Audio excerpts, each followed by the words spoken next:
Can I get 4 guavas? No, the big ones.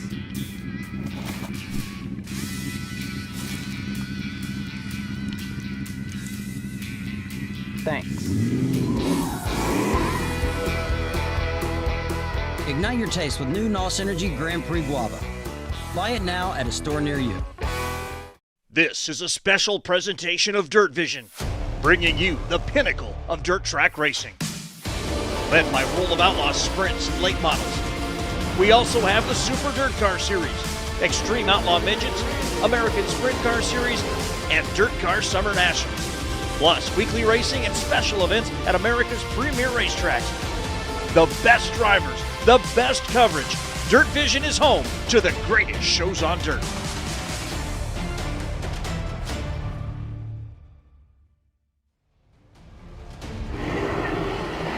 And welcome to night number 2 at the Knoxville Nationals, the Midwest Sanitation pre-race show. Glad to have you with us. Those of you that are watching here in the courtyard, glad to have you here this afternoon as well. Sheldon Haudenschild is our first guest, along with Dominic Scelzi, who's my co-host this week. And I don't know where we start, Dom. Last night was just a hell of a night. Yeah, it was tough. When you have such a boring finish like that, there's not a whole lot to talk about. But Sheldon, you did okay. Let's talk about that last, 300, 400 feet? Yeah. This is a drag race. Yeah, I'm a Scelzi, man. I was just out there drag racing, but I just got a great run into 3 and around 4 and beside James, and I just tucked the elbows and tried to hold her straight and not touch wheels with James, and man, I kind of had flashbacks of the B main when I ran her in there and about hit the lap car after that, but I wasn't looking very far past the front wing at that point. So obviously, starting 7th, you got good points. You were in a good spot before that, but seeing those 2 race, being able to close in as a driver, talk about what goes through your mind when you're seeing things develop in your favor like that late in a race. Yeah, man. Honestly, until that restart, I was like, man, if I run 4th or 5th, we'll still be in the fight and be decent points-wise. And I got that restart and got by the 23. That took me a minute, and got by the 2C. Honestly, I think the 2C was the most important pass of that race, and we ran down the backstretch, and neither of us were going to give into 3, and luckily had the advantage there. And then once I kind of got those other couple guys in sight, and they were racing hard, and James got on the backstretch wall once, and it was just like, all right, are they going to be able to race hard enough to where I can make up that time? And I wasn't really thinking so, and just sent it around 1 and 2 kind of in the middle, and came off 2 really well. And man, I did not think I could close that gap, but it just worked out. They were giving you a hard time in victory lane about not winning on the top, but you actually get around the bottom here pretty well. Yeah, I don't know. I just honestly been focusing on being able to do that, and I think honestly that comes down to having a really good race car. I don't think you can run the bottom here without a good race car. I think when your car is maybe not feeling the best, you abort and you just rip it around the top and hope for the best. But I feel like I can drive across the track right now, throw slide jobs, and run the top really well, is really good as well. So I feel like our car is just really nice right now. So I've talked a lot about you this year, and just the change of scenery being one, but it's Ripper's second tour of duty with KCP. It's your first.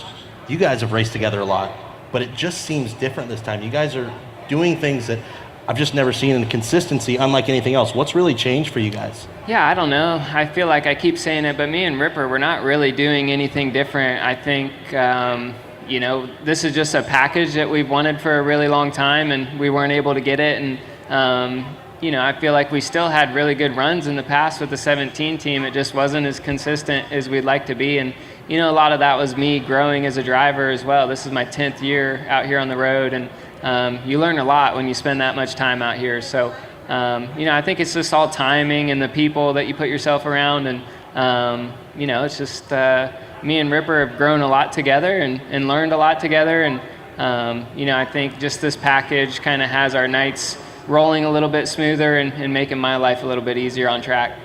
You talked about you and Ripper making some changes to the team and how thankful you were for that.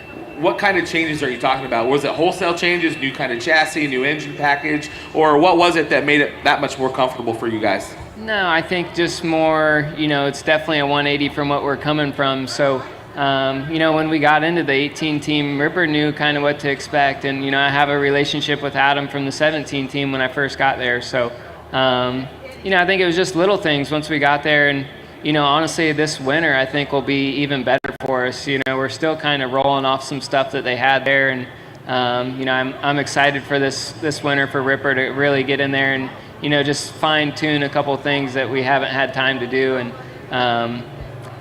I think just our shock program, we've been tuning on and, same as what we had on the 17 team. And, the engine package is just, what we've been looking for. Already, this has got to be your best national start for sure. What do you think it's going to take on Saturday to continue this momentum and, have a best nationals run for you?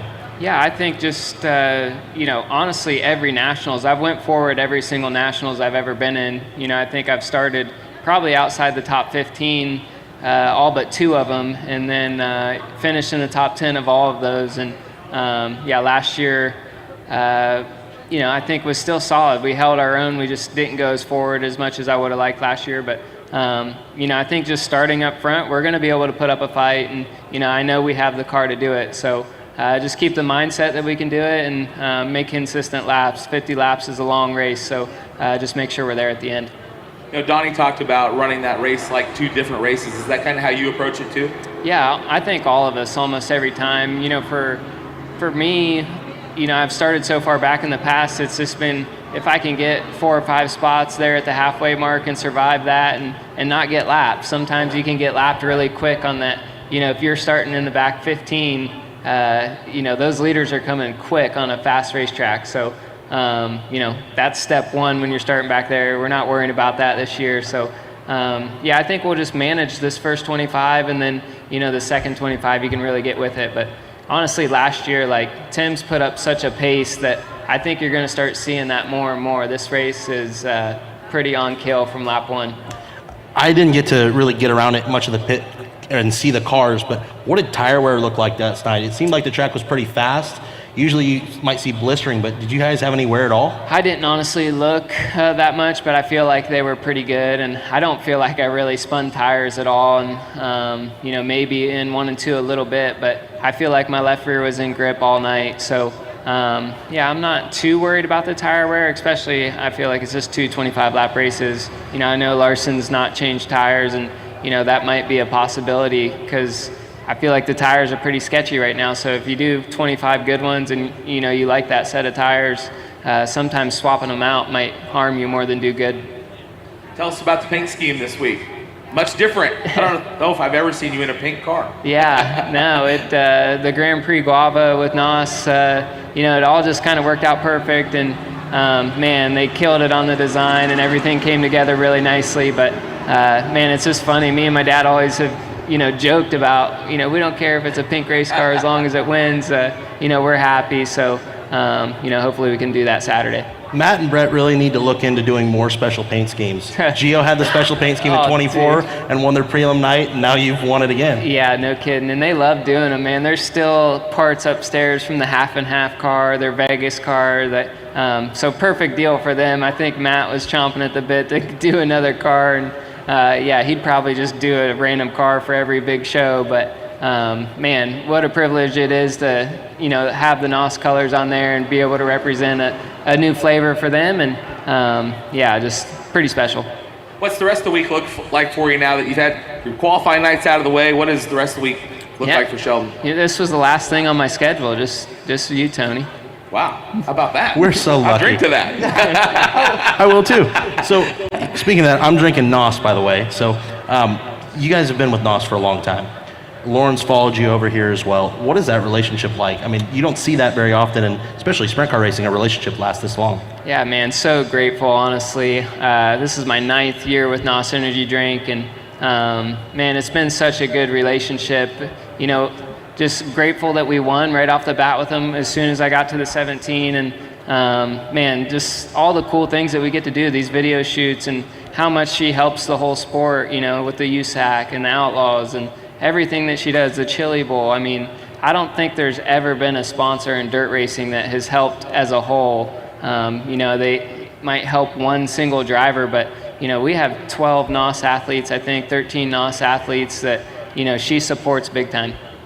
What's been the wildest adventure you guys have had? You've been riding any buses, jamming people in Volkswagens? What have you been doing? Man, we done some cool stuff. You know, we did the Indy Lights cars. I got to go out San Bernardino in the desert with the Anderson brothers and do some of that. That was probably some of the most fun stuff that I got to do, was going out in the desert in the off-road trucks. So my brother and I, for my wedding, we went and did a drift school with a whole day. And I had so much fun. I remember seeing your guys' drifting stuff, and I text Lauren, like, next time we're drifting, I'm going.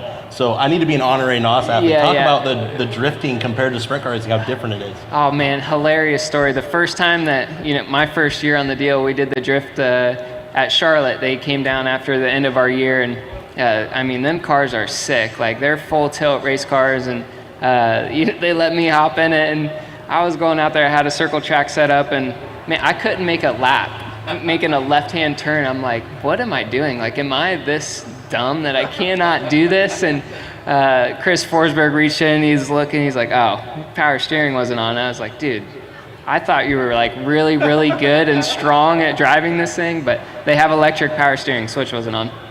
Yeah, it's fun when you're running a drift car, because we're always trying to keep the car straight, and you're actually giving it wheel and let it go through your hands. It's kind of wild. Yeah, dude. And then we went to the Drift Mansion this year, and it's just so hard. Like, there's 13 of us, so yeah, you got to stay out, because then that's less time for us. But dude, we have a good time, and yeah, it always gets a little rowdy at the end of the video shoots, because they're usually like 2 10-hour days, and then we're ready to get with it. Well, we wish you tons of luck this week. I love it that you've got such a good qualifying night under your belt already, and I know the fans are pretty pumped about it last night. It was one of those nights where you could hear the crowd cheering over the cars, and you know those nights are special. Everybody was screaming. It was incredible to watch. Yeah, dude, I could feel the love, and I've felt the love at the trailer, and honestly, all year, the fans have been so great, and you know, I think a lot of people question our move, and yeah, just glad that, you know, we're able to represent them good, the team good, and yeah, hopefully we can just keep shredding. Good luck this weekend. Yeah, thank you guys. Sheldon Hodenshield, ladies and gentlemen. We're going to take a quick break, and when we come back, Buddy Kofoid will join us here on the Midwest Sanitation Pre-Race Show. It's ARP Fasteners for whatever you race. From 2 wheels to 4. Off-road, on-road, even water. From the flat track to the salt flats. Grassroots racers, weekend warriors, and pros alike trust ARP. Made in America quality, family owned and operated. When failure is not an option, it's ARP-bolts.com. No matter what you race.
Hold on tight to the checkered flag with a huge selection of high-quality titanium fasteners. Quality you can see, strength you can test. We use heat-treated, certified aerospace billet material that's stronger than grade 8 steel, and all of our parts are American-made with American metal, by racers, for racers. From micro, midget, sprint, and IndyCar to top fuel, tractor pull, and more. Visit our website to configure a custom bolt kit for your car, and we'll ship it to you in gold-labeled bags.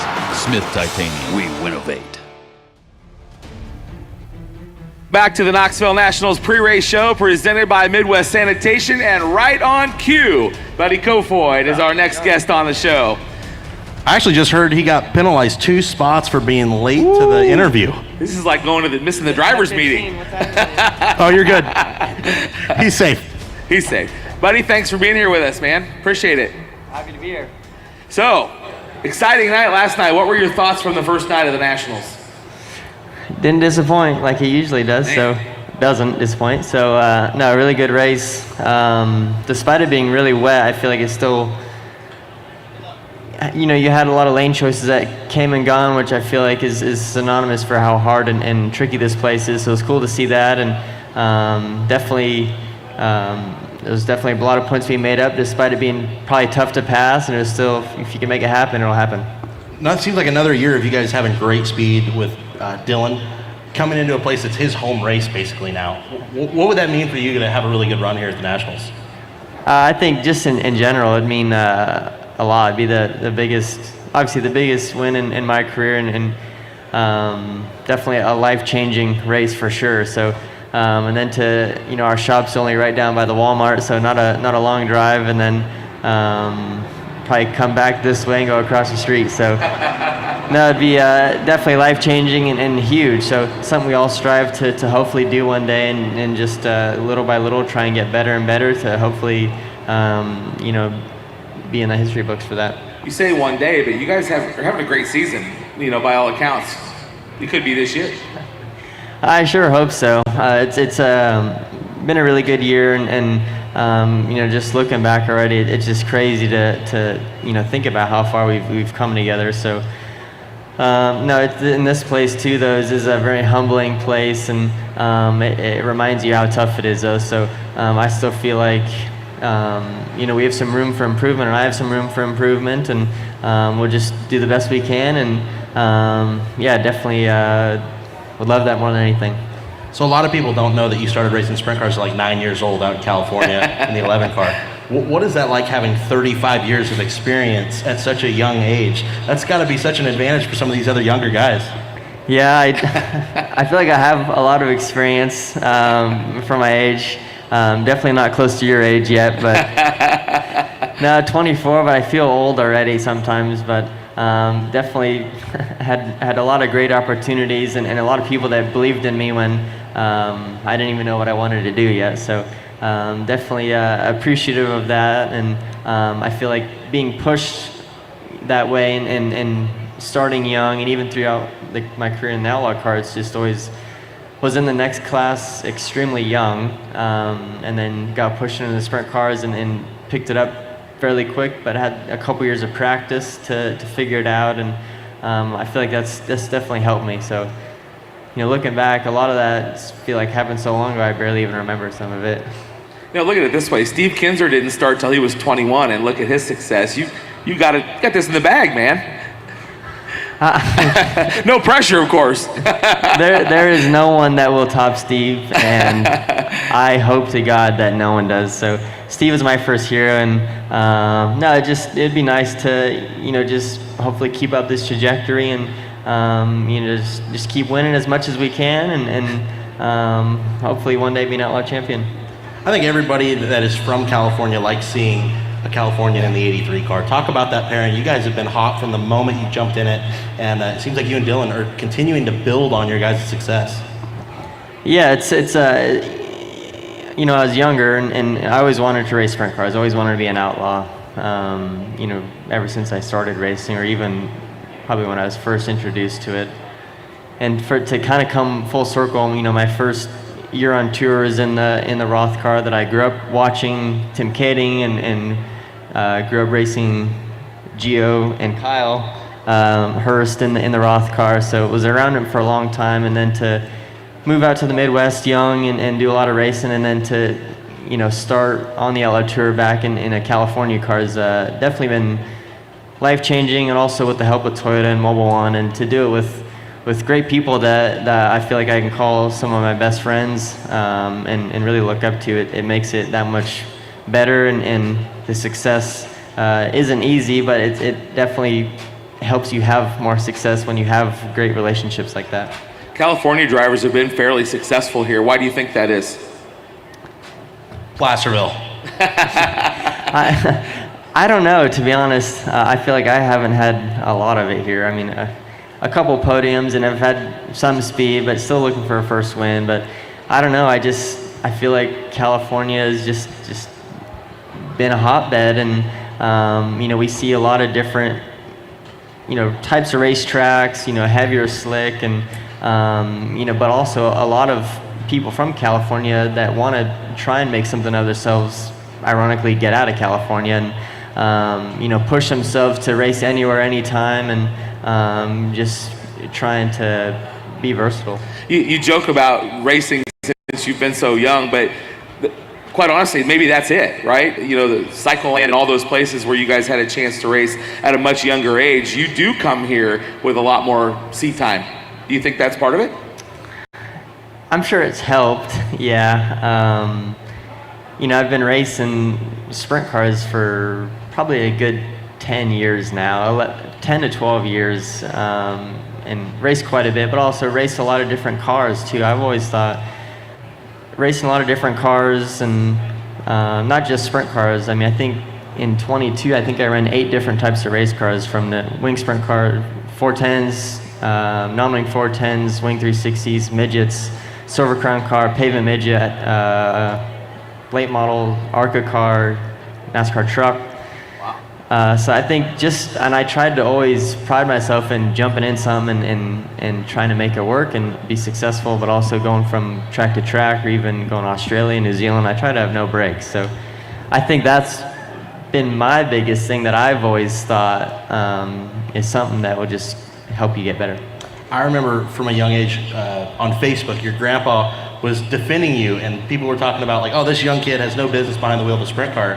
And I remember jumping on Facebook and telling these people, all you have to do is watch. Like, it was amazing. And then when you started racing 410s, like, the progression was so quick that I don't think anyone that watched you when you started is surprised with how quickly you've gotten to where you're at. But one question that I've had for a while now is, you've taken an astronomical amount of money out of Huset's. At what point are we going to buy the watch that we want to buy? Because we keep hearing about it, and it's not happened yet, and we have nothing on our wrist right now.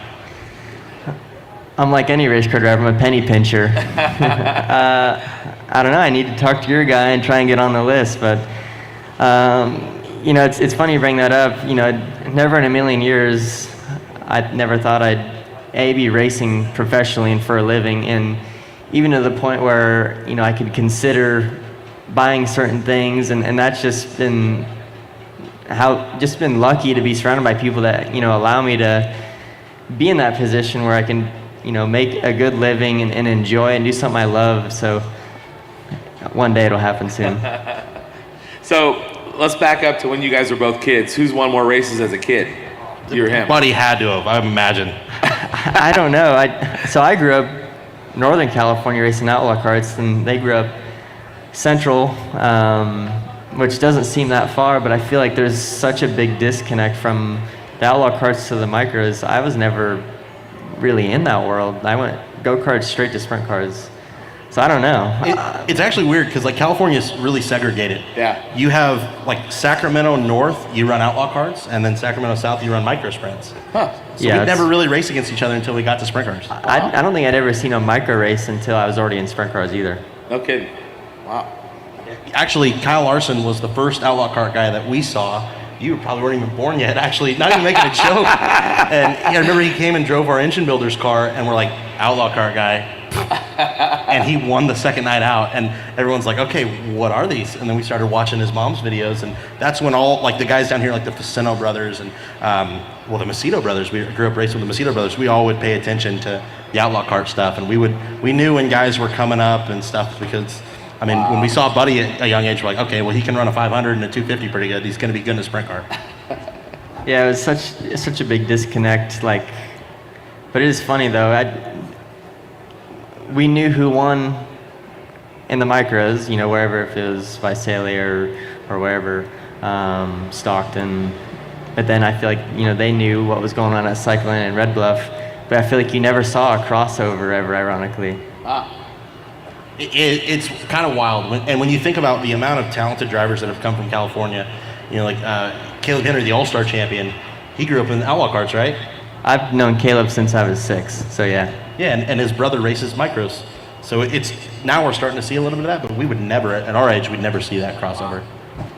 It is really impressive if you sit back and think of all the drivers from California and the talented drivers that we have in our sport today. It's like, they didn't all come from Indiana, right? I mean, around here you would think that a lot of the talented drivers come from Indiana, some from the Midwest, but when you really step back and look, that California list is pretty long. Well, it's funny, like you see a lot of California guys run midgets, and that was one thing I wanted to ask you is, you spent a decent amount of time in midgets and were very successful. Do you think that helped your sprint car career, or do you think it took it longer to get comfortable back in a wing car? So honestly, I would say both. I feel like my sprint car experience helped me adapt to a midget pretty quick, and I didn't really break the habit, but I was always probably a lot straighter, but I feel like it worked out for me in the midgets. And so I spent 3 years there full time in 20, 21, and 22, but I still sprinkled in as much sprint car racing as I could, but it'd still be only, honestly, 10 to 20 shows maybe. And then to be at this level, you race against guys that do it pretty much minimum 70, 75 races a year, so it's hard to compete with that. But that's why I was going back to partly what I tried to still do was if I had an off weekend in the midget, I was still in another car and trying to get in something as good as I could, or even if it was a one-time thing or running something completely different. I wasn't afraid to do it. So, I think it helped me still be able to adapt quick, but time off from a certain discipline is still time off.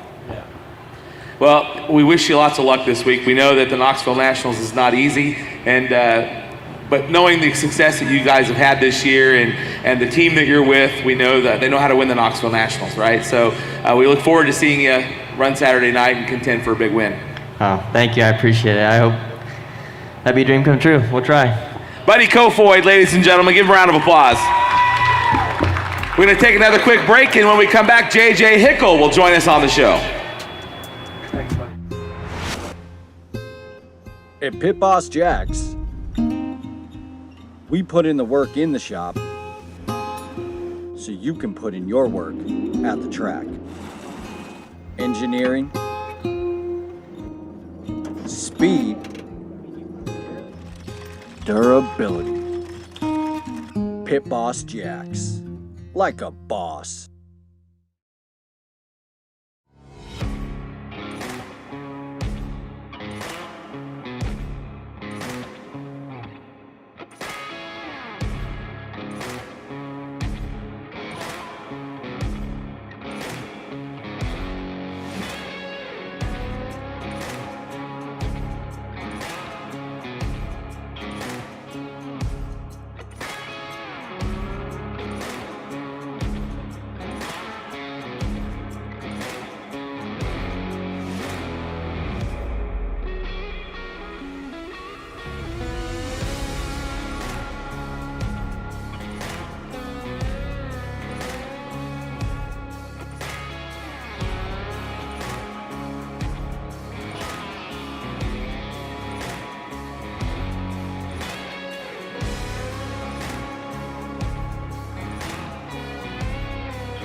Duplicated the greatest show on dirt, the World of Outlaws!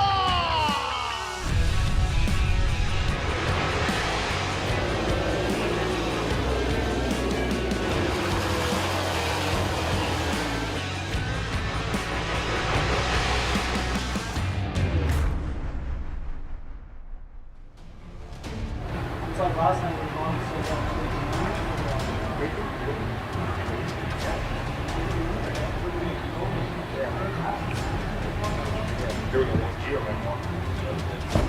Ready?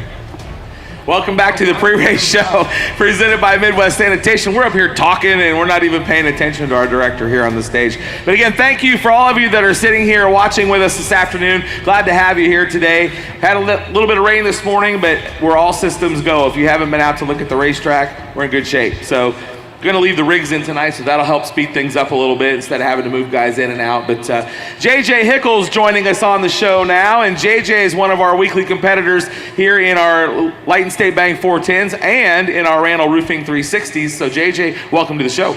Yeah, happy to be on. It's always fun to come talk to you guys. And I didn't know Dominic was going to be here, so the fun level doubled. It kind of feels like we're on the Drivers Project right now, if I'm being honest. It feels like we're interviewing you at this time.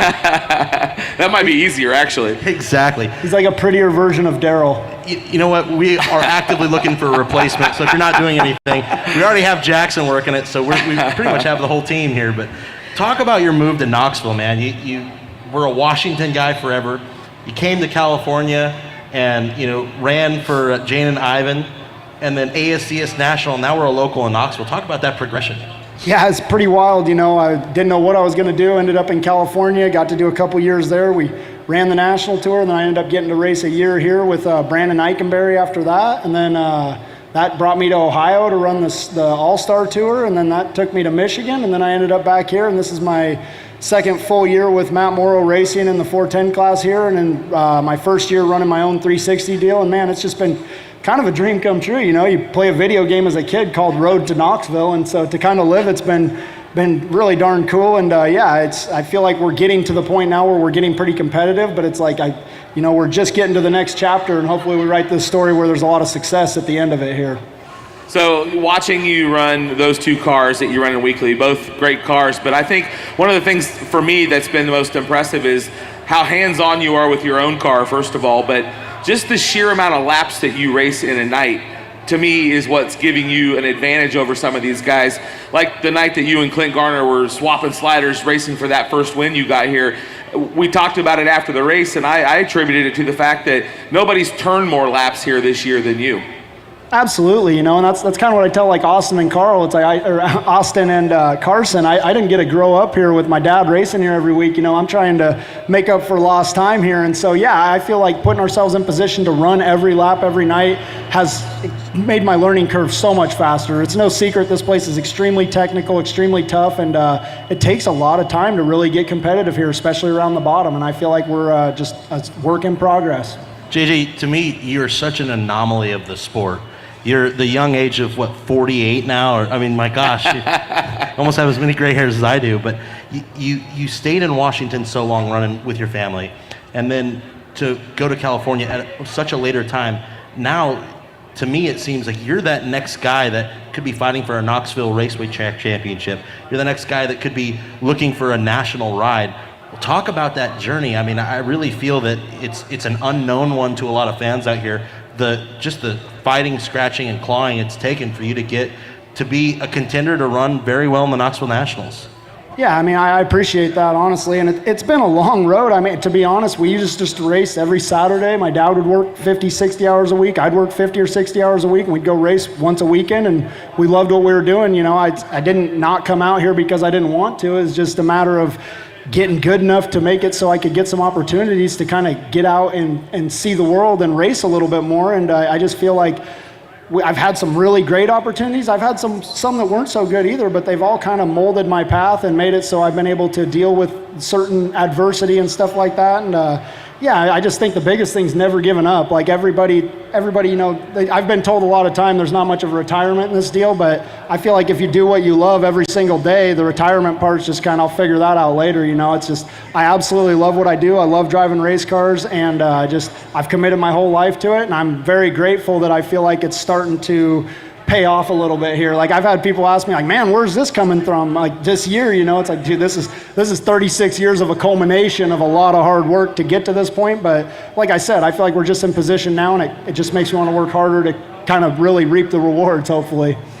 Tell us about your 360 team, your own team, because I think it's very clear that you're super passionate about building your own team and watching that continue to grow. Not that you're not as proud of the car that you race in the 410 class, but there's got to be a special sense of pride when you can go out there and win 2 weeks in your car against probably one of the toughest 360 classes in the country.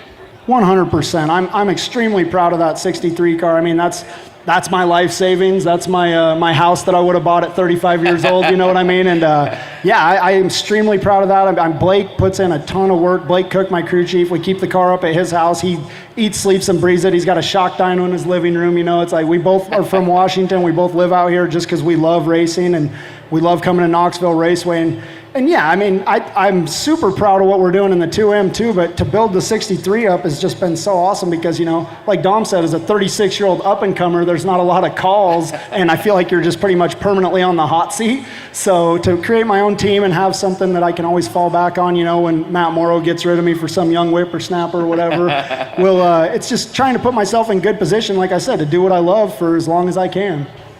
Your speed in the 410 class has been amazing. It's been way better than what it's been years past. You guys have been way more consistent. You've had good runs with the Outlaws now. What kind of confidence does that give you going into the Nationals? You've made the Nationals. You know how to do that. But now you've got a little bit more speed here, and it seems like you're really coming into yourself as a driver at Knoxville. Man, confidence is a big thing here, but at the same time, at this particular race, it just gives me the faith to know that we could have one or two things maybe not go our way and we could still dig out of it, where I feel like when I've been here before, you just needed all the stars to align, whereas now I do feel like we've got the speed to be able to fight and race out of it. But I mean, man, you seen last night, it's tough to get through those races, those heat races and the B main and stuff. So you still want some fortune here, but yeah, I mean, there's no doubt in my mind that if everything goes our way and we put our best foot forward, we could definitely be locked into that Saturday night show. You know, we had Sheldon here. He's part of Team NOS. You're part of Team Albaugh. And what's that been like? That's got to be quite an experience with Dennis's involvement in the sport, not only here at Knoxville, but nationally. It's incredible, man. We go out to that golf course and I just look around like I feel like the guy that doesn't belong. You know what I mean? It's just, I've never been on a golf course that nice. I've never been in a suite that nice. Like, it's absolutely incredible for a guy like me to have slipped through the cracks and get to be with a guy, like to race for a guy like Dennis Albaugh and to get to go to these team events and stuff. It's honestly surreal. It's like an imposter syndrome type of deal. Like, really, it's like I'm sitting there eating dinner with Larson and Timms and Macedo, and I'm just like, man, I cannot believe I'm here, but I'm grateful as hell to be here. You are an Iowa local now. I mean, you're as local as it gets anymore. Talk about the move out here and being able to race so many different tracks. You've got the 410 team that you've kind of done a little bouncing around with like last year. But with your 360, you get to race a lot of different stuff that people don't even know about. How convenient is it being located here to go race? Yeah, this is such a good location. The 360 stuff around here is incredible. You've got like a ASCS Midwest type of region, then you've got the Sprint Invaders that have been around for a long time. Both those classes go to extremely cool racetracks, and I love going to all those types of races. And then there's a ton of 410 stuff around here as well. There's a lot of good power ice shows. The IRA stuff's all accessible. It's a really good location for being able to travel and race. Missouri's not very far. There's a ton of racing around here, and that's like, as a guy from Washington, it was I'd take a ferry and spend all day going up to Skagit or drive down the canal to Grays Harbor. So it's pretty nice having options out here. How hard has it been for you to transition from the 2M to your car to the 6 car? Because we haven't really talked about that yet. The 6 car that you run at Houston's and some other places. You know, it's not like you're going to all these races in the same car. Everything's uniquely different. It's extremely difficult, to be honest with you. We race a lot of nights, or a lot of weekends, we race 4 times in 3 nights in 3 different cars for 3 different teams. And so, to be honest, it's shout out to my crew chief. He kind of keeps everything in his head and has everything dialed and does everything he can to make me comfortable. And like all the people that work on those cars that work together and stuff. But yeah, Blake has a lot on his plate. Like I explained, to be a crew chief for this deal is like he basically slaves over a 5-star meal and does all this work and puts in all this information. Then I just walk up to the table and I'm like, either it tastes good or it tastes like shit. You know, it's like, it's a tough deal. So I really appreciate the guys that make me comfortable and how hard Matt's team has worked to make me comfortable, and I just feel like it's only going to get better, you know. And then the Dennis deal, the 6 car has been a really good deal just to get some more laps in that I wouldn't have been able to afford, you know. And so grateful to have raced that car as much as I have. And yeah, it's been a good little deal here. And I think that the future as far as the 63 and the 2 is really bright. Yeah, what amazes me is your journey and being able to accomplish what you've been able to accomplish. That next step, obviously, being a national tour.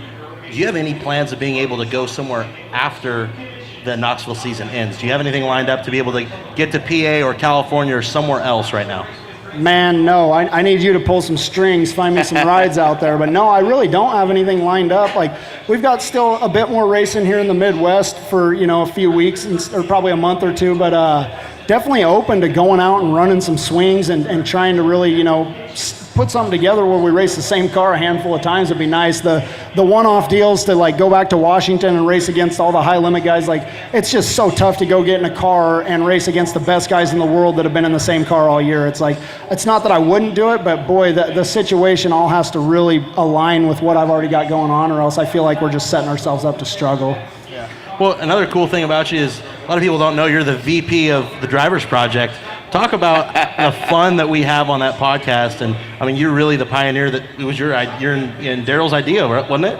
Yeah, man, I've been an electrician for a long time, and I had just a lot of lonely days out there listening to Joe Rogan podcasts and all these different podcasts, and I got out on the ASCS, and I told Daryl, like, man, we really should be talking, like, we should just do something like this. And so the fact that it's worked out and how much everybody loves listening to us just talk as friends, I think is awesome. And like, something that really stuck with me is like, we're a bunch of dudes that don't really get to talk about the stuff we get to talk about with our women or our wives or anything like that. So like, I thought it was cool. Sam says this is his therapy when we do it, and it's actually probably a healthy thing that we get to do. And I just, like I said, I think it's incredible how many people enjoy listening to us just basically be idiots, for no better word. So for the people that don't watch, when can they watch and where do they watch and all those things? Our structure is horrible. We don't do it. We don't do it every single week like Knoxville Nights kills it with how they do their structure and everything like that. But problem is we're all racing and we're all busy. So it's on Spotify. It's on all the apps, YouTube, all that, and then just basically look up the Drivers Project. And sorry we haven't done a few more lately. We promise we'll get to it. So what's the Nationals plan for you? What's your outlook here? What are you thinking about? Man, lock that son of a gun in tonight and buy some people some drinks at Dingus tonight. That's the plan. But if it doesn't go that way, then you got to be a good boy tonight and be ready for tomorrow. But man, I saw enough tomorrow to know that the Hard Knocks night's going to be extremely tough for a non-national caliber team to get out of. And so we got full systems go, all our eyes on tonight, and just do everything we can in our power to lock ourselves in and see where the cards fall. The Duncans seem to have their hands full right now with the huge rainstorm we had this morning. What do you expect to see out of the racetrack tonight with them battling weather like that and possibly weather later tonight as well? To be honest with you, I've seen this place and it rains so much. I'm like, there's no way we're racing. And by the end of hot laps, it's slick across. So I actually am expecting the track to be a little bit slower than it was last night. Which sounds crazy because of all the rain, but I think last night they had it pretty damn fast, and hoping it's a little bit slower and wider, but we're pretty much prepared for whatever we get. I feel like just the fact that we're all here right now and getting ready to race is just a huge testament to it couldn't have happened to a better racetrack as far as this place takes rain better than anywhere in the country. Well, we wish you tons of luck. It's been fun watching you this year. I think the fun thing for me has been watching you work so hard. Like, this guy, he's hauling used tires. You hear people say, well, I run on used tires. This guy runs on used tires. And to see the success you've had this year has been really impressive. And I think that's all because of the hard work you put in. So looking forward to watching you guys this week. You and Matt have built a great team, a great cohesive team this year. And I think you're right in the middle of it, man. I think you got a great chance. Yeah, thank you very much. And we'll put our best foot forward and do everything we can to make it a good night. J.J. Hickle, ladies and gentlemen. Give a round of applause.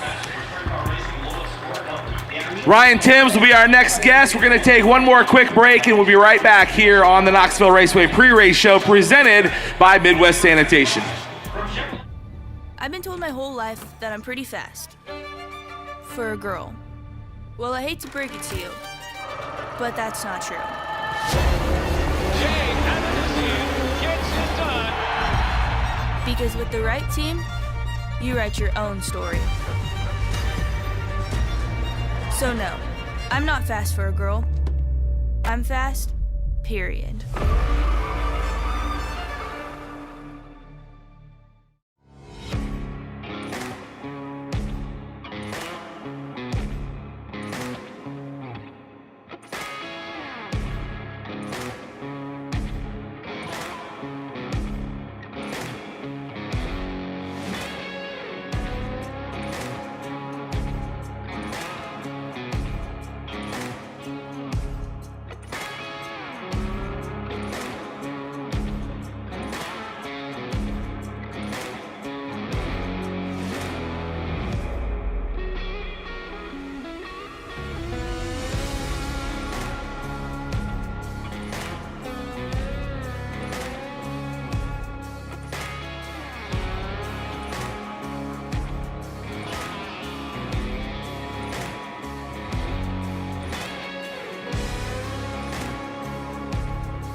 Hey, can I get 4 guavas?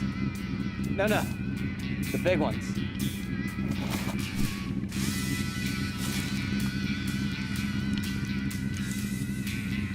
Thanks. Ignite your taste with new NOS Energy Grand Prix Guava. Buy it now at a store near you. And welcome back to the Knoxville Raceway pre-race show presented by Midwest Sanitation. Ryan Timms will be our guest here in just a moment. He's probably busy signing t-shirts or something at his trailer. That or he's scarfing down the last little bit of Chinese food. Oh, what a night we had last night. What a night he had last night, right? Yeah, not to talk for him, but what a night he had. That is rough. And, you know, like, Ryan is one of the most talented young guys coming up. And the season that they've had this year and last year, it really puts a damper on things when your preliminary night goes like that. And I think all drivers have been there where they've had a preliminary night where it doesn't go well. But to be the reigning champion and then come in and have just the misfortune, nothing that they did wrong, just a bad luck situation, it makes it even harder. But I feel like I wouldn't want to be going on Friday because he's going to be one of the 4 guys probably making it out. Yeah, because isn't that true? They say that winning the first one, yeah, that's tough, but backing that up is not many people can do that. Absolutely, and I could only dream of that kind of pressure, but I would imagine when you roll in at such a young age to win such a crown jewel, the crown jewel, and got to come in, you've just won the 360 Nationals, you almost won the Front Row Challenge, and now it's Knoxville Nationals night, and he did a great job in his heat race, and just an unfortunate event there in the feature, but I do believe that team has the ability to make their own luck, and I do feel like they will.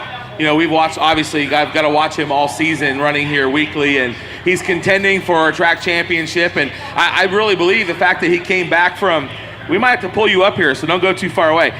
The fact that he came back from Eldora, right, I think was a big game changer, because had he not done that, Austin McCarl would be way closer to winning a championship than maybe Ryan would be. Absolutely, and the fact that like Ryan has had the year he's had here, it's domination. I think of Brian Brown a few years ago here. It's been a dominating season like that. They throw a 360 and they're the guy to beat. They run a 410, they're the guy to beat. And they've shown that, when the Outlaws are in town, they're fast. And they can travel as well, winning at Port Royal last year. So a very strong team, and from a region that nobody would expect to be a strong team like that. Western South Dakota is not a sprint car hub. Well, the other thing that's been really cool is you think about the miles those guys drive. They're here, then we're going to go to Pennsylvania, and then back to South Dakota. It's like, man, do you guys ever sleep? How do you do that? Just the miles that they do every weekend. They've got to go South Dakota. They're coming to Knoxville. Hills. Yes.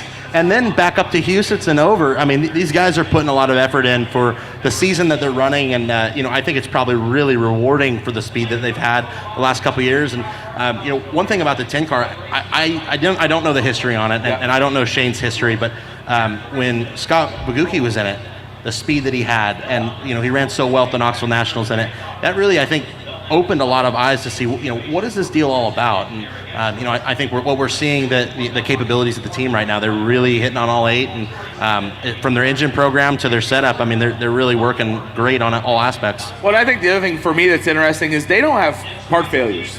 Like all summer, they have not, and so last night to see them have troubles like that was very uncharacteristic for that team, because they just all summer long have been locked on every single night. So a lot of pressure, though, coming into this week, right? Like everything, we say it all the time, everything has to be just right, and it clearly wasn't for them last night. And you know what? That happens. I mean, you can be as prepared as you want to be, and something goes wrong. The one thing that maybe you didn't check, or you did check it, and it's just time for that part to break, or whatever it may be. I can think of 1,000 different scenarios that have happened throughout our sport, and sometimes you just get unlucky, and I think that's a little bit of that tonight. Let's, Sam shouldn't have poked his head around the corner. Sam, come up here. We're going to bring Sam Haferteep, the other part of your podcast, up here. I'm now the odd man out of this deal, because I'm not part of this podcast. You and JJ and Sam, and maybe I'm going to have a guest appearance sometime or something. I'll tell you what, the Driver's Project is becoming the hot second cousin of DIRTVision right now. We all have a hot second cousin, right? Right. How's it going, Sam? Man, it's going good. Just hanging out by the t-shirt trailer, trying to relieve my wife of some duties, but she's got it pretty handled over there. Is that alcohol free? Yeah. Talk about your night last night, man. You qualified well. You were an exceptional qualifier, it seems like, everywhere you go. Tough heat race last night, even tougher B main. How are you feeling about tomorrow night? Man, I feel like our car's got really good speed, better than we've had probably in quite a few years in the 410. You know, we've always had pretty good speed with the 360, but, you know, the 410, we've actually been showing a little bit of speed this year.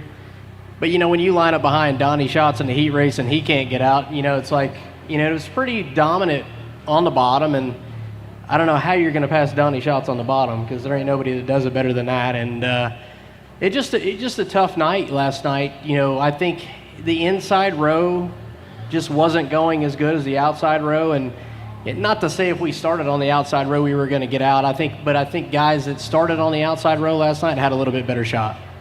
Knowing what you know about track conditions, and now you saw the monsoon we had here today, are you glad you went last night? You know, not really. You know, because I feel like, you know, the track was different than I thought it was going to be. You know, I commend the Duncans. They've done a really good job all week. Like, even last week, we had, like, I think the Cappy was, like, spot on. Probably the best track I've seen in a long time here. You know, even guys go out late in qualifying, we're still doing really good. I think when we don't roll the bottom in to start the night, you know, for qualifying and leave it sloppy down there, I think it presents problems later in the night, and that's kind of what they did on our prelim night for 360s, and they did that last night. I don't know if it's on purpose or what the case is. I think, you know, they do a really good job handling the rain, probably better than anybody I've ever seen. You know, there's so many tracks. I mean, there's not a lot of tracks in the country that could take 2 inches of rain and do anything with it. Yeah.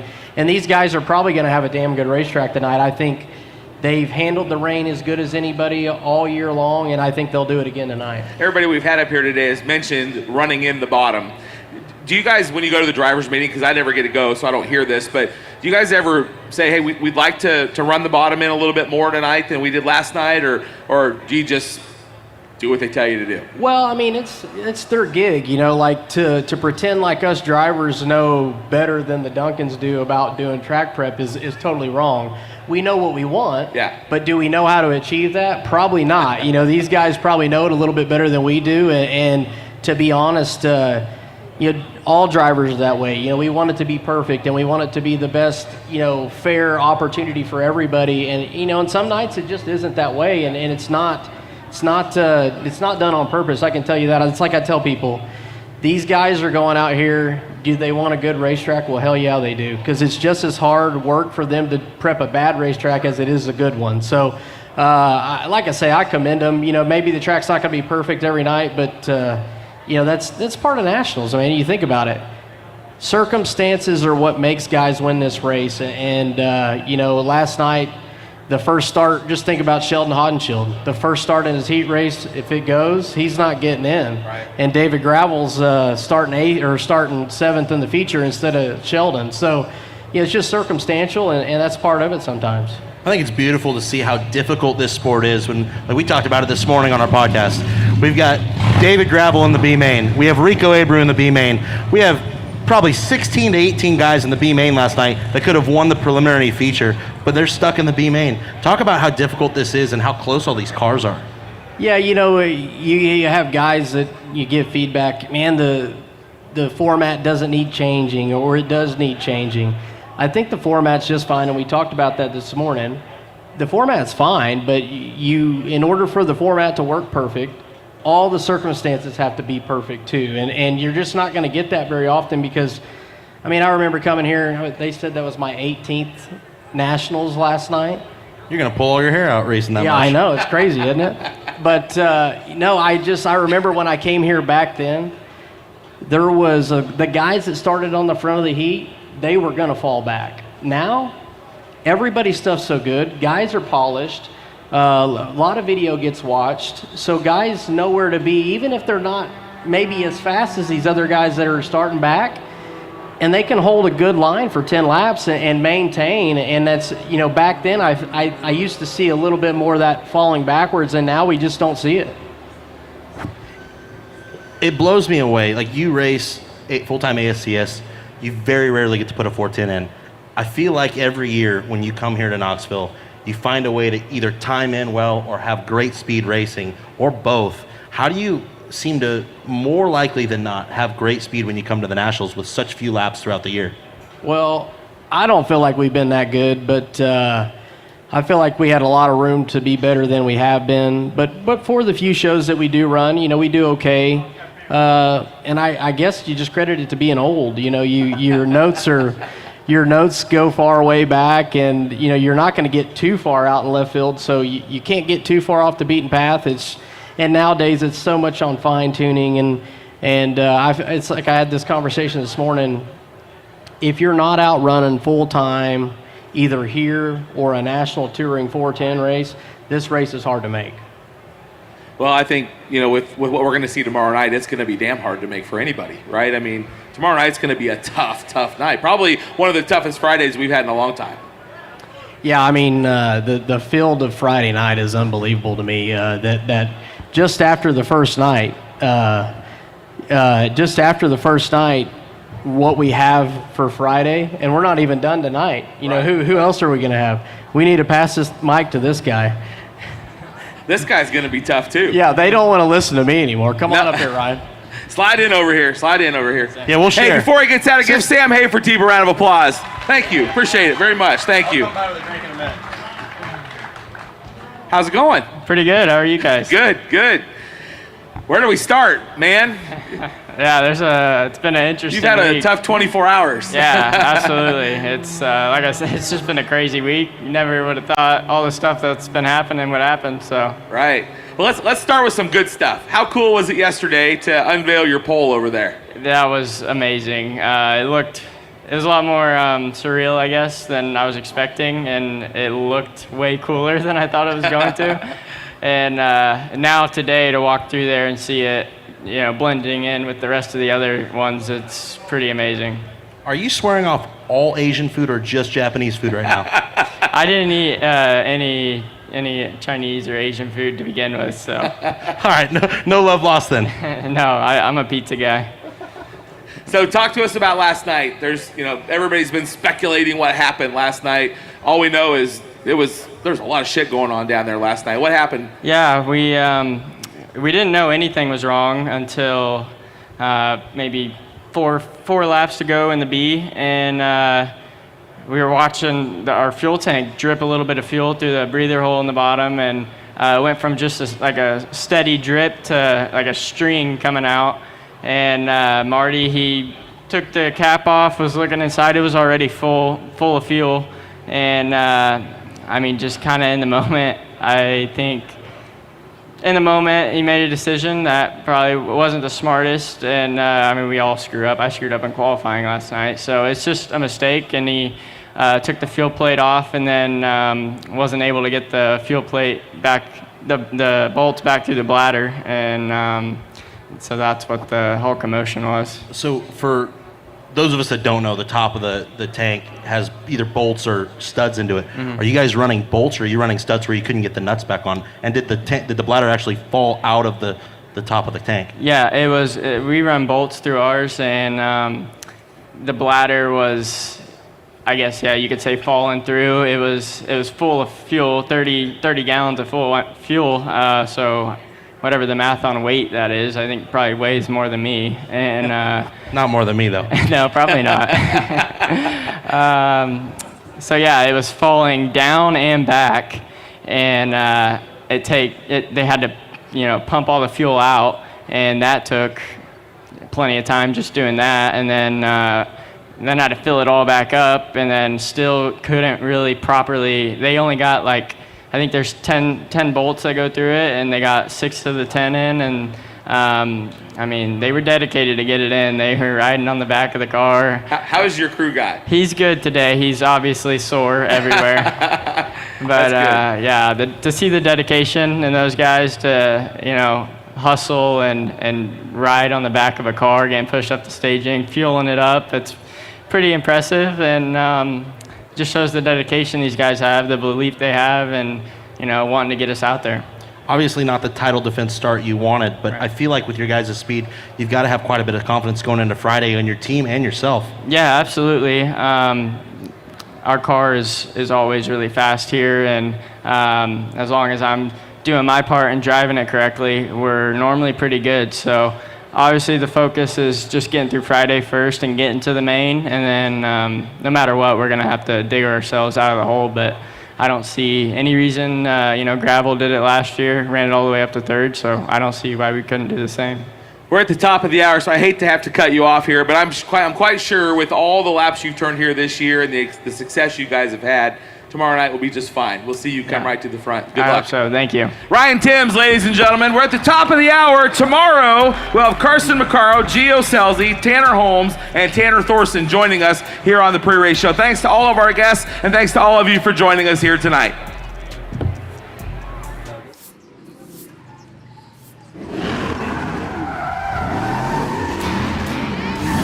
Hey, can I get 4 guavas? No, the big ones.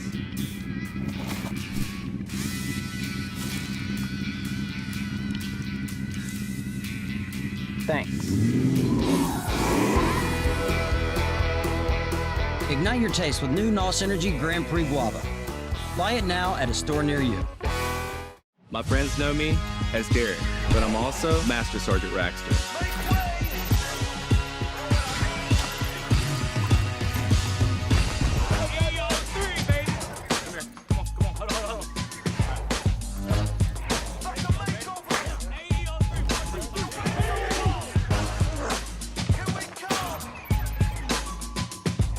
This is my life in the Air National Guard.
Inside a machine that's built to win, it's chaos, unless it's protected.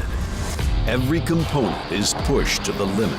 Lap after lap, these engines take a beating. And when performance is everything, there's no room for compromise. From race day to work day, Wix filters are trusted, where failure isn't an option. Wix filters, engineered for experts.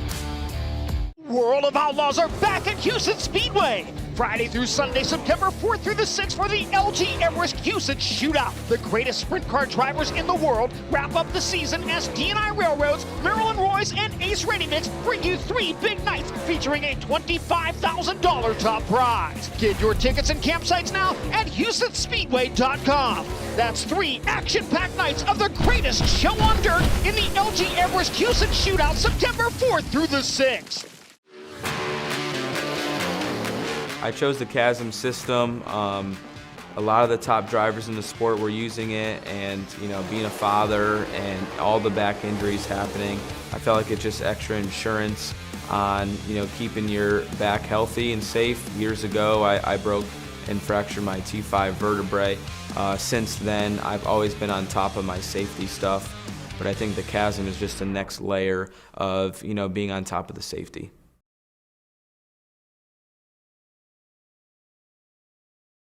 Granddaddy of them all. But if you want to stay up late and race with the best Saturday night, you better be good early. Bottom of 3 and 4 on lap number 2, and it is quick time. A year to prepare, you can bring the polish. You can have the most power. But if you can't put it together for one perfect lap, none of it matters. Because of its unique format, you have to be good straight off the trailer, because Knoxville doesn't give you a grace period. From the very first lap, you're either building your road to Saturday night or digging yourself out of a hole.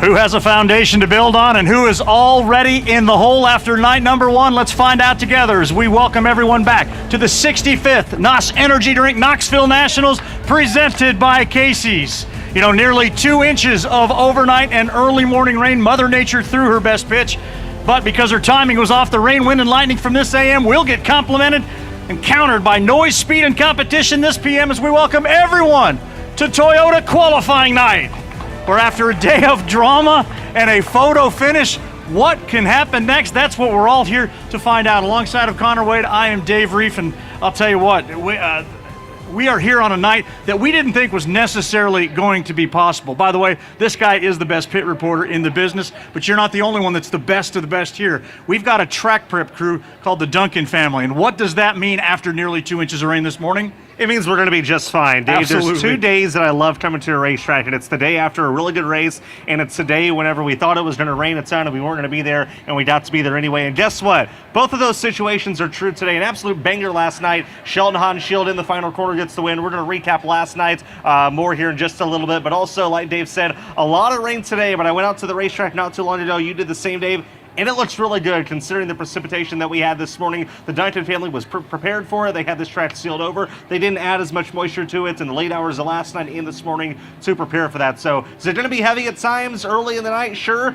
Could we get more rain? Who knows? We'll deal with that if and when it happens. But for right now, we can tell you we're on track for a start time around 6:45, maybe a couple minutes after, but around 6:45. Nothing too off plan after what we had this morning. I'm excited for it. Well, why wait for that feature? Because even though we might not, or even though we didn't possibly get tonight's feature in, even if we didn't though, last night's feature was so much of a banger, it's not going to matter. It was 3 drivers, it was 1 photo finish, and a Knoxville finish that nobody will ever forget. Side-by-side start as they thunder down into turn number 1. Jace Park jumping right out there, 2 and 3 wide, back through the pack, nearly 4 wide in turn 2 mid-pack. Down the back straightaway, Jace Park will lead the field to the inside of 3 and 4. Here comes Silence to the outside of Cole Macedo. They're side-by-side for second as Jace Park leads lap 1. Jace Park out in front of the field. The race is for second. Cole Macedo down low up on the cushion. It is Silence. Give the spot to the 2C. Macedo second as they reach the midpoint of the back straightaway. On the move, the 23D of Chase Dietz gets to the cushion in 3 and 4. Now Dietz coming after second, and Tommy Tarleton's car with the Aussie James McFadden at the wheel gets by Dietz. Move McFadden now into that 3rd spot. Silence on the bottom. Sheldon to the cushion in 1 and 2. A big run to the top side of the racetrack, and Sheldon Haudenschild will get the spot. Sheldon Haudenschild now by Cy Lynch up into the 5th position. Watching that battle as Chase Park works traffic. He makes his move around the outside of the 17 GP of Brock Zierfoss. Cole Macedo challenged by the 21 team. McFadden to the inside, wheel to wheel. They roll into turn 3. Cheatmac gets the pass made. Big move for James McFadden on the bottom of 3 to get the spot away from Cole Macedo down the front straightaway. Jace Park right back to the top of the racetrack. He'll go to the bottom to protect the inside line right through the middle of 3 and 4. Here comes Cole Macedo. Your race is for the lead down the front chute. Give it to James McFadden. McFadden leads with 10 laps to go. Park trying to come back around him on the outside out of turn number 2. He's got a little bit of a run. Nose to tail, they rumble into corner number 3. Sheldon Haudenschild to the inside of Cole Macedo. Moves Sheldon now into the 3rd spot. This time by 5 laps to go. Park to the inside, looking for the lead in turn 2. Down the back straightaway, they're side by side for the lead. Jace Park by half a car length. He's got the lead back in 3 and 4.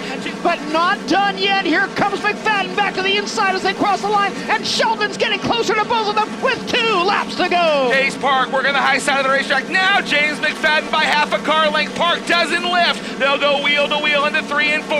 Jace Park on the top. James McFadden slides up to block. He'll get the lead back with white flags in the air. McFadden on the bottom with the lead. Chase Park on the top, and there's traffic right in front of the leaders down the back straightaway. Park to the inside, rolling into turn number 3. McFadden says no as Park gets back to the cushion. Jace Park to the top. Here comes Sheldon Haudenschild. They're nose to tail down the front straightaway. Who will get the win? Sheldon Haudenschild ekes the win out at the line on brand qualifying night number 1.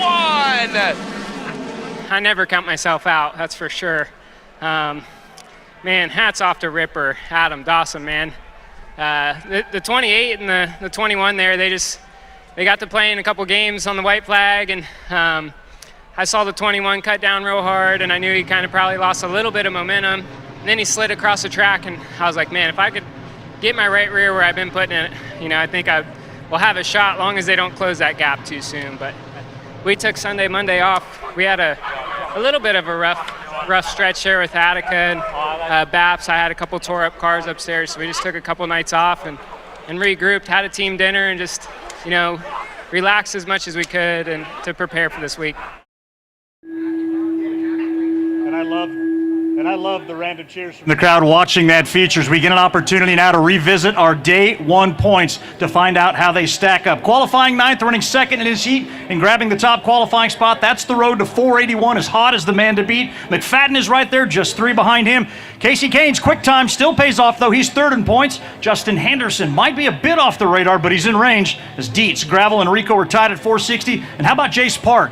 Third in the feature, down in 10th. What if he would have qualified better? Woulda, shoulda, coulda. But let's talk about the man that did, Connor Wade. And his team, of course, is located just down the road in Granger, Iowa. The KCP folks, Sheldon Hanshield, and let me get this straight, Grand Prix Guava? I haven't seen that car in anything other than orange and blue, but what a performance. Well, it's a new NOS flavor for sure, and it is fast in its debut here in Knoxville, and just something about Sheldon Hanshield and late racer It's last night going down the back straightaway in the last lap. He wasn't even in our camera frames. We were focused on Jace Park and James McFadden up front. They're racing with each other, but Sheldon at the very last second off the bottom gets the win. That's not the only time we've seen Sheldon do things late in races, though, with a lot of prestige on the line. Houston Speedway back in 2022. $100,000 on the line, 3 laps to go. Sheldon's running in 6th. Guess what? He goes 6-1 in the final 3 laps of the race, gets the richest win of his career, much to the surprise and happiness of his team in the infield, and Sheldon maybe even a little bit shocked himself. But it's happened here at Knoxville before, too. This is not for a feature win, but how about the B main in the 2021 Knoxville Nationals? The final lap, Spencer Baston, a run on Sheldon's outside, gets by him for a second. Sheldon dives back to his inside and puts it in the Knoxville Nationals. Just something about Sheldon at the very last second,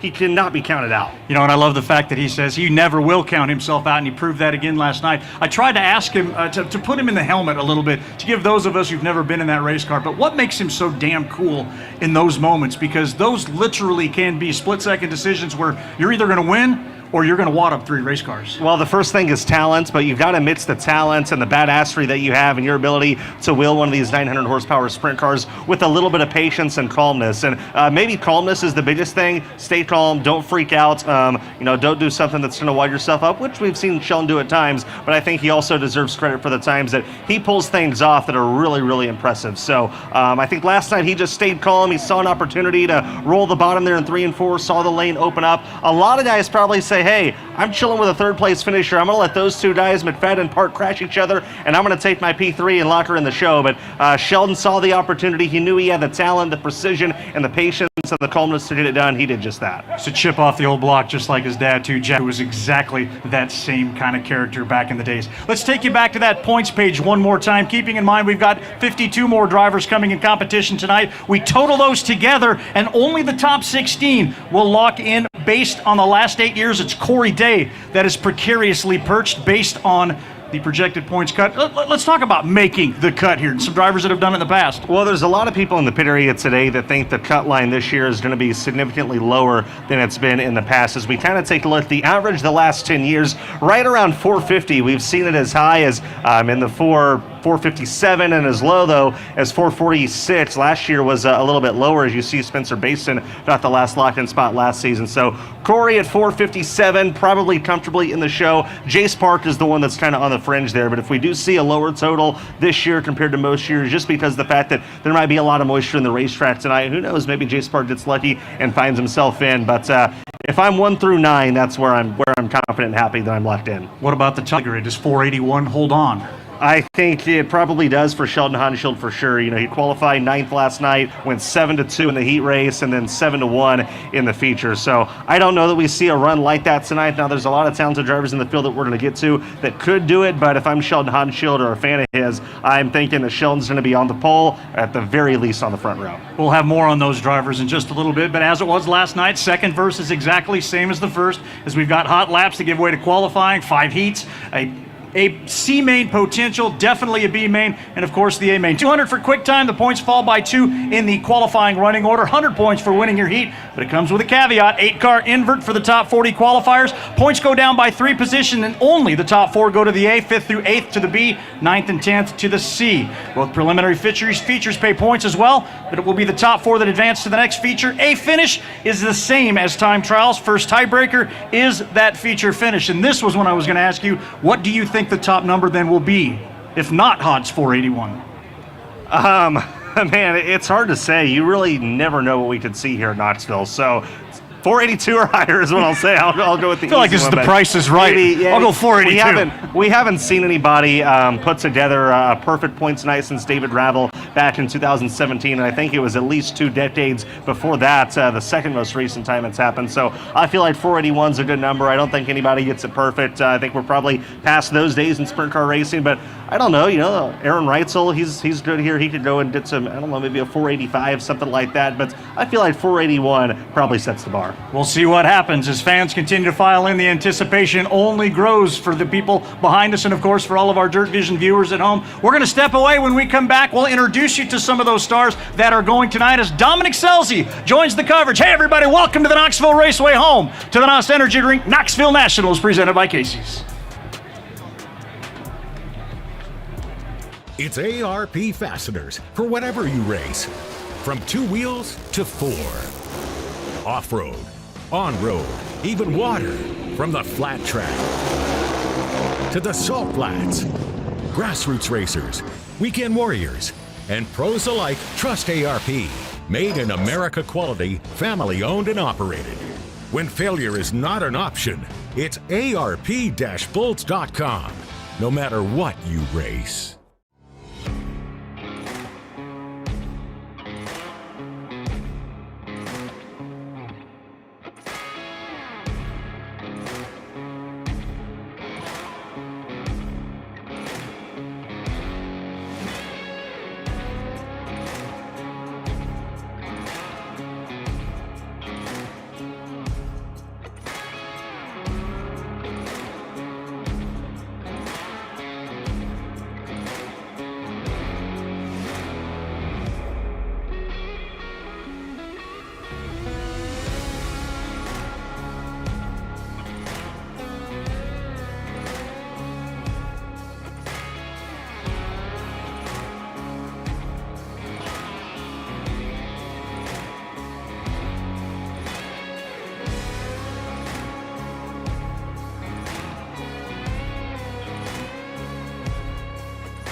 They'll tell you who you are. What you can't do. Where you don't belong. But with the right people at your side, you write your own story. You don't wait for success, you chase it. Sharper, tougher, faster, with every lap. And when you give everything you've got, you don't just win. You inspire what comes next.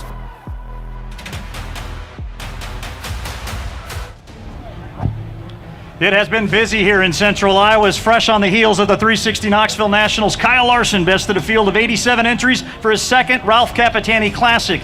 One night, it was his 3rd straight and 6th overall. Later, that was happening in Oskaloosa at Terry McCarl's Front Row Challenge. Young Money rolls into tonight, certifiably on fire. As we welcome everybody back to our DIRTVision coverage pre-race for tonight's Toyota qualifying night. We are joined now by Dominic Scelzi. And Dominic, Kyle Larson, no matter how it figures, is a polarizing figure. Well, this week it seems to have taken on a different level. From the post-race Ralph Capitani interview to the suspect slider against Timms in Oskaloosa, and now whether or not Young Money should be racing tonight, that's what is dominating the social media conversation. So as a former driver yourself, a friend and a competitor, what is your take? You know, I think it was just hard racing at the end of the day. You know, both those guys are very intense. You know, there's been a lot of conversation about it, but at the end of the day, when you're racing for that kind of money, you're going to let it all hang out. And Kyle did, and Kyle always does. You know, the comments after the races on both ends, I think, were heated, which rightfully so. You've got the ex-Knoxville Nationals champion, and 2 years ago or 3 years ago, Knoxville National champion. So you've got a lot of, you know, high emotions going on, and you know, I love that we got a diversity culture class. That's really cool. And you know, one thing for me, that when you look at events like this, you see the tension rise unlike anything else, especially the Knoxville Nationals. And you heard it earlier with Buddy Kofoid saying, this is the race. This is the race that everybody wants to win, and it's the one that means the most, and it's the proof. He said 360 sucked as well. What do you think about that? I'm not too sure about that one. You know, I understand it, and I think what he means by that, you know, it gets twisted. When we get out of the cars, we have all this emotion. But at the end of the day, the 360s run so differently, and you have to treat them so differently. You lose a lot of tools out of your tool bag as a driver, and Kyle is one of those guys that can manipulate a race car unlike most guys out there. And when you can't get away with things in a 360 that you do in a 410, it does change your perspective as a driver.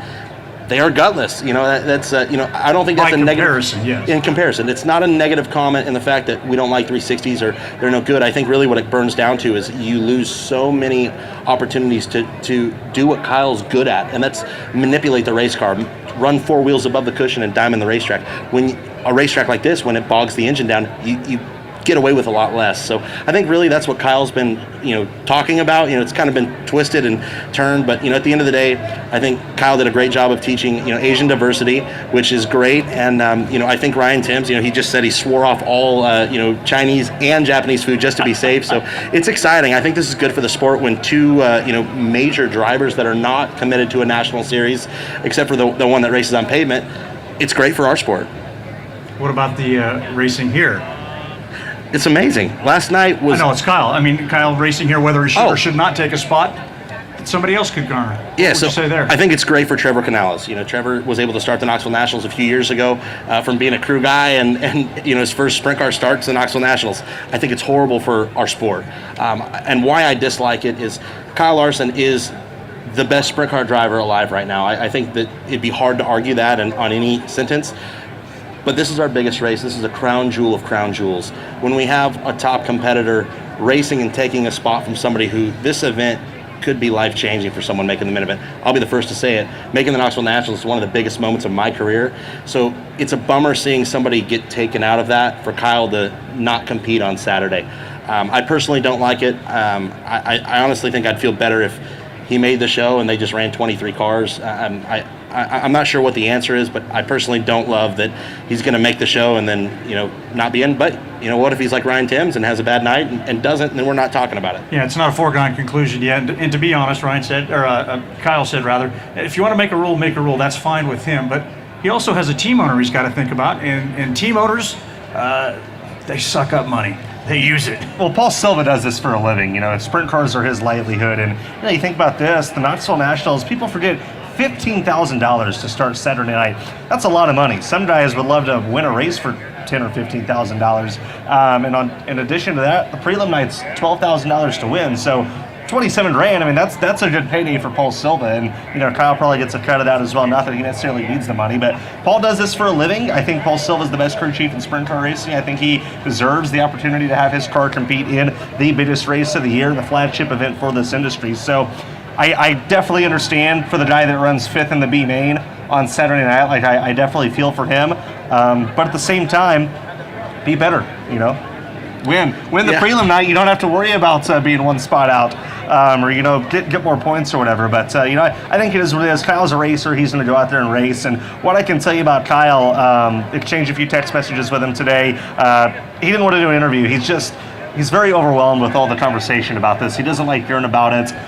You know, there's people asking, "Oh, what if this happens? What if this happens?" And Kyle's like, "Man, I'm just here to race sprint cars. Like, I get to run a sprint car Thursday night at Knoxville, and it is what it is." So it'll be interesting to watch. One thing I think it's really important for everyone that's seen all this stuff or heard the interviews, neither of these guys are bad guys. They're passionate sprint car drivers. They're passionate racers. Yep. So the hate really turns me off a lot, because at the end of the day, what Kyle does for our sport, whether we like it or we don't, I personally love it. He adds so much flair to us and adds such a great ability for us to show our talents as regular drivers. Why would we not, want him to compete in any of these events? And I think we all know he wants to be here on Saturday regardless. But at the end of the day, I think it's important that we all as fans remember he's doing a great justice to our sport by being here. And I think the negative talk is just, it's ugly. Do we think he's going to make the A-Main? I think it's a pretty good possibility. A guy who's got a career Knoxville Nationals results that are stellar. He's won it 3 times. He's racing at 10. He's had 6 top 5s, 8 top 10s. I think it's almost a foregone conclusion. But again, we also saw Ryan Timms in a good position, so we'll see how that's all going to stack up. He is the only former winner that is in tonight's Toyota qualifying. But there are other drivers, championship caliber talent, Knoxville veterans, young Lions. Look at some of these names that are going to be here. 16 of them here. Every one of them can make every lap matter here and can get themselves in a position to shock the world tonight.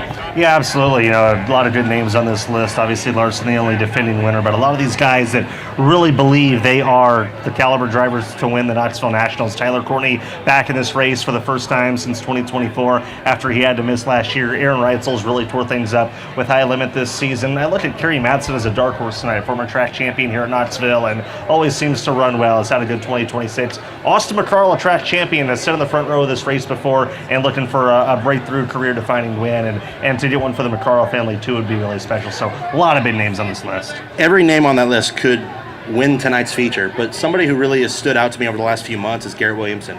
He has slowly and steadily built his program. That team has quietly continued to grow, and you look at the Kings Royal. Very few drivers have won the Knoxville Nationals with the Kings Royal as their first outlaw race, and he almost did that. Faded there on the last restart, but other than that, he had a podium finish going. So Garrett raced a lot here in Knoxville, and I think right now their engines run, their cars are good, he's good. He's kind of been my pick to win tonight as the, maybe not a dark horse, but the guy that's going to break through and make something happen. It's got the pink wrap on the 23 too, and the crew, I can already tell they're gunning for the best appearing crew award of this year's Nationals. They're all decked out in pink head to toe. It's going to be tough though to beat Sheldon, especially after that pass. He's certainly going to be a fan favorite. Well, let's talk about some of tonight's favorites, certainly guys that were on that list. Let's talk about Hanover, Pennsylvania's Logan Schuchart. This is a guy that will check all the boxes that are required. 42 outlaw wins. He's the Ironman winner coming into here. He was 3rd at the race in July, but this is his first Knoxville Nationals without his grandfather, Scruffy, with him. But he's going to be good, you know that. It changes a lot, and something that we haven't really touched on yet is, as a driver, when you lean on somebody like that and they're no longer in your corner, whether it be they change teams or they're no longer working with you, or in this case, passing away, it changes your dynamic going into an event like this. They kind of have known what they've had. He's had to start farther back than probably what he'd like to in most of these Nationals, but he's shown he's driven second, he's driven to 3rd from very deep in this field, so he knows how to pass cars. I really believe it's going to be the beginning of the night that's going to be the big overcomer for him. If Logan can qualify well and get through his heat race, he's a sure thing to be in the first 2 rows of the feature on Saturday. I've talked about it on a lot of DIRTVision broadcasts the last couple of weeks, but ever since the 4th of July break, that team's been really dangerous. Only the 1 trip to victory lane, but 6 podiums since we came out of the break, and had some good runs at places like Attica and Ohsweken, and led a lot of laps that Weed Sport weekend. And this is a team that reset everything for 2026. They brought Brian Sunby in, who's been around Knoxville a long time, brought Carly Holmes in. They don't even have a designated crew chief. They just have 3 or 4 crew members,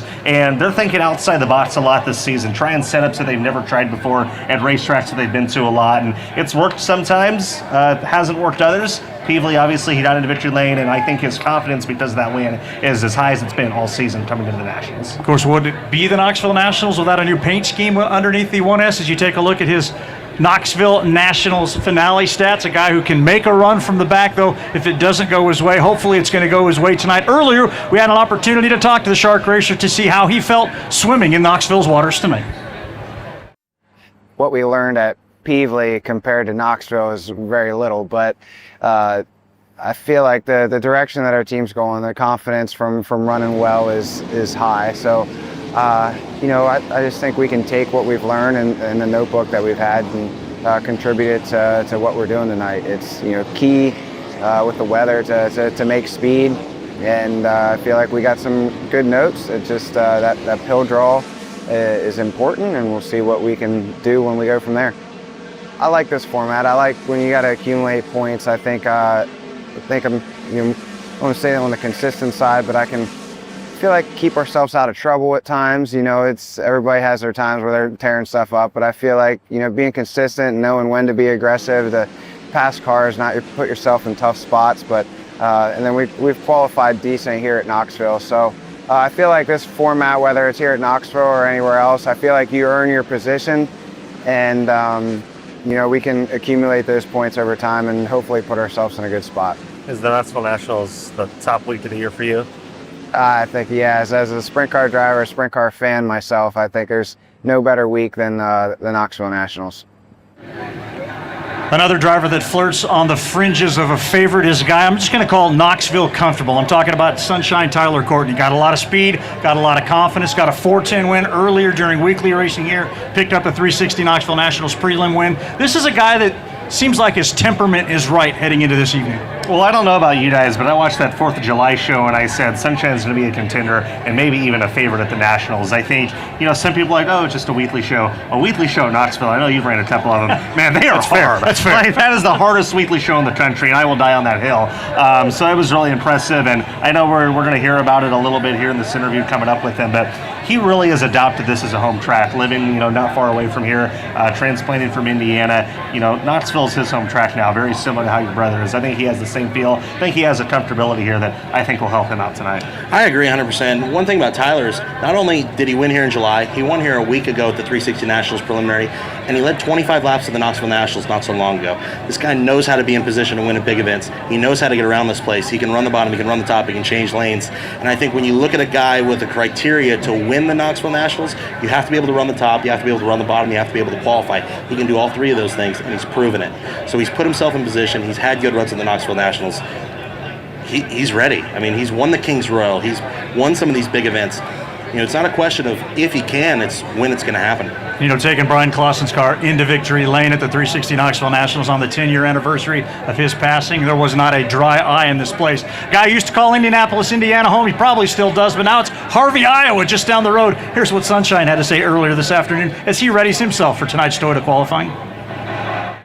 I'm super excited and thankful to be back competing at the Knoxville Nationals. Obviously, I got to come last year and be a fan, and it's obviously really fun being a fan here. But when you have a chance to compete, there's nothing that compares to it. It's our biggest race of the year, and you build your whole season around this. Really, obviously, we race for a championship, but I feel like from where we started the year this year with the Outlaws in April, we were definitely just a little off, and then just kept coming back, as many times as we could, and got to go to victory lane there in July, and then obviously last week was 360s, but still a win here is a tough feat. So I feel like the 7BC is probably the best it's been, going into nationals. That obviously we've sat on the front row and started third, but I still feel like even now our car is probably the best it's been, but. You just never know. You got to get through your prelim night. Obviously, last night was a pretty hectic night for guys getting through their prelim night with nothing happening. So, go lay down a couple good laps, get through your heat race, and survive the feature. And then try to put yourself in a great spot for Saturday. This race not only changes your whole year, but changes your whole life too. Next up, another California driver that comes from your home state, a guy who's very experienced, is very consistent, and very comfortable here. Carson Macedo, he's got a great track record here in the last 4 or 5 nationals, and he's going to be a threat tonight in that all-ball 41 car. Yeah, the 41 has 2 Knoxville Nationals championships under their belt, and Carson he's won national opens, he's won some big events in his career. I do feel like right now is the time for him. He's been consistent, he's been on top of a lot of things. They've had a little bit of bad luck over the last few weeks, but overall, I think Carson has the speed, and right now their engines are running well, and he's one of those guys that he can pass cars at any point in time. He's got to be a favorite. Dominic, do you think talent-wise Carson is? I think everybody knows he's talented, but is he overlooked sometimes whenever we have the conversation about the most talented drivers in sprint car racing? Yeah, when you look at a guy like that, I think he's 30 years old now, and he's got over 65 World of Outlaw wins. That's very rare to see. He's kind of ticked all the boxes except for a championship and a Knoxville Nationals at this point. So he's won everything.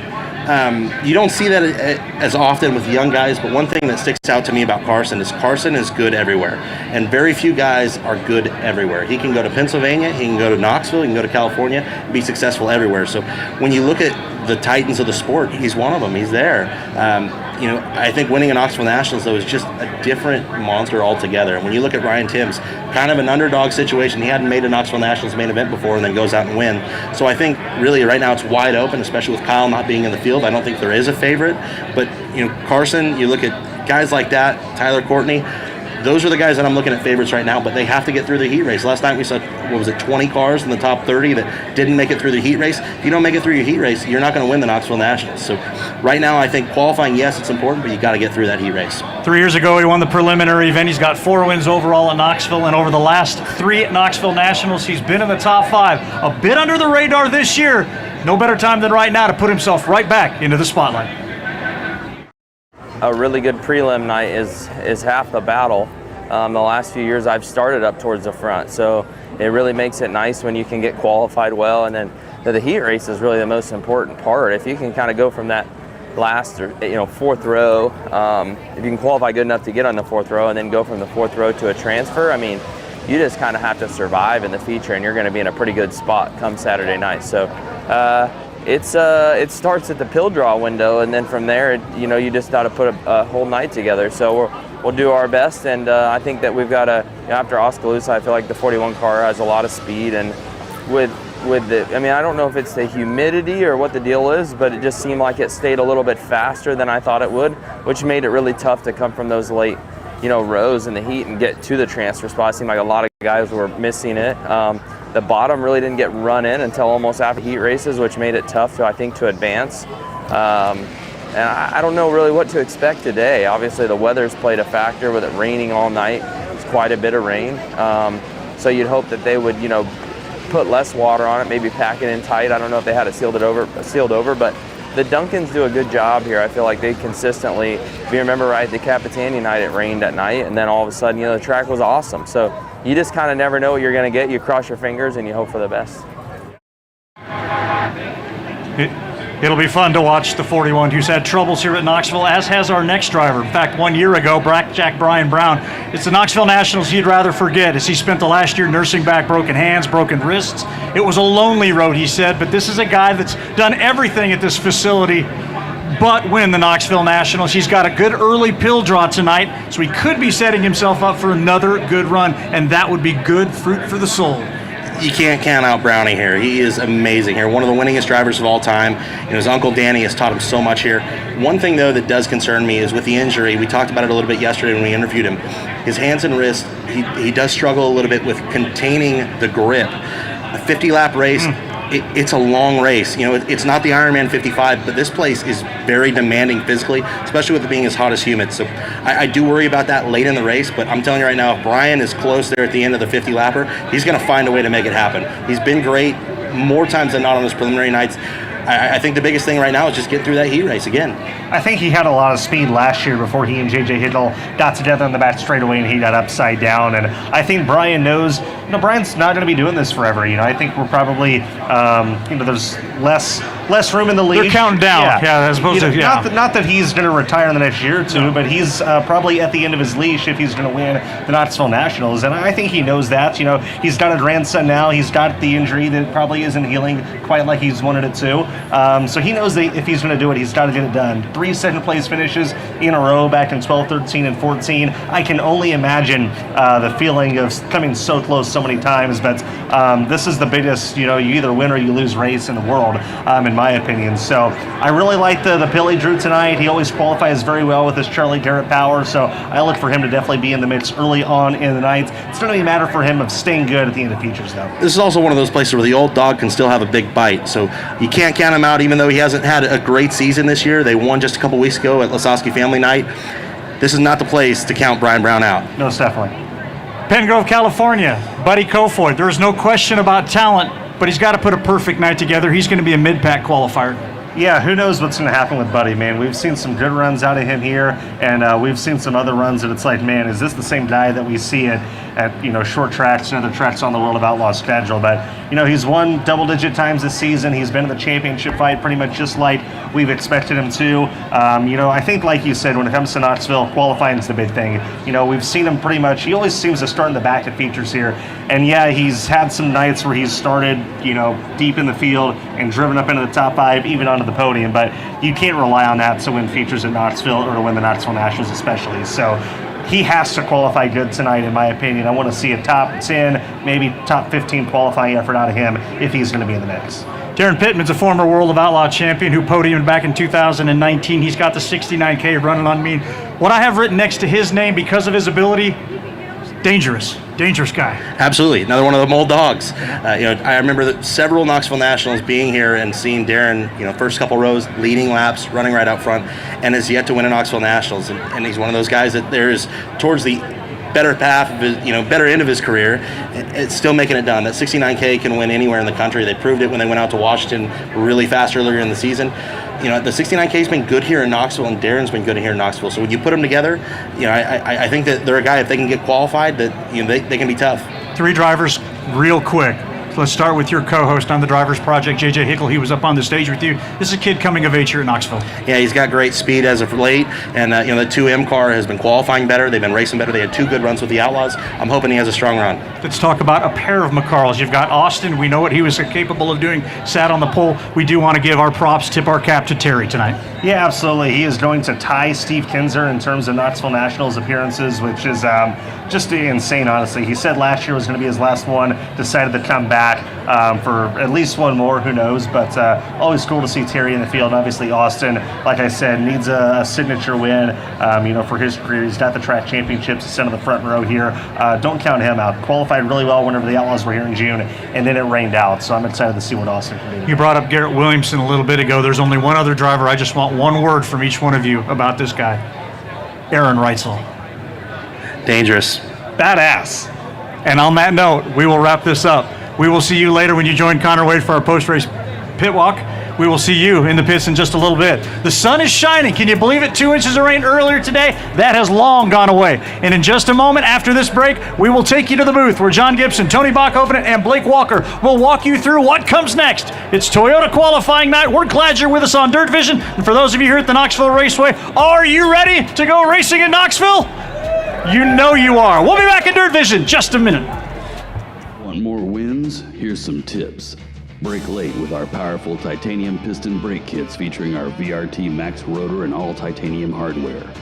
Stay on track with the lightest, strongest, and safest rear torsion arm ever made in our exclusive AccuLength W-Link. Hold it all together with our huge selection of high-strength precision titanium fasteners boxed up custom for your car in part-labeled bags. Make the decision for precision. Smith Titanium. We winnovate. If dirt was a paycheck, we'd all be leaving here rich tonight.